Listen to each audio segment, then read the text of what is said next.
મહાકુંભમાં ભગદોડ મચવાથી અનેક લોકોને ઈજાઓ અને મુશ્કેલીઓ પેદા થઈ છે। એના માટે કોંગ્રેસ પક્ષ પોતાની સંવેદનાઓ જતાવે છે। જ્યારે તમે માત્ર વોટ બેંક પોલિટિક્સ માટે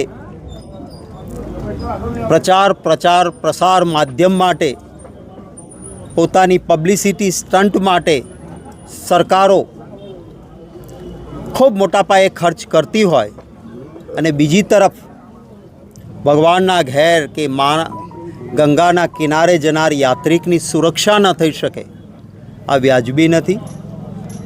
સરકારે આની ચિંતા કરવી જોઈતી હતી। હું આશા રાખું છું કે હજી પણ કંઈક ડહાપણ આવે અને માત્ર સ્ટન્ટબાજી માટે નહીં, લોકોની સુરક્ષા માટે પણ સરકાર પગલાં ભરે અને જે કોઈને આ ભાગદડથી ઈજાઓ તકલીફો થઈ છે એના પ્રત્યે હું સંવેદનાઓ કોંગ્રેસ પક્ષ વતી વ્યક્ત કરું છું।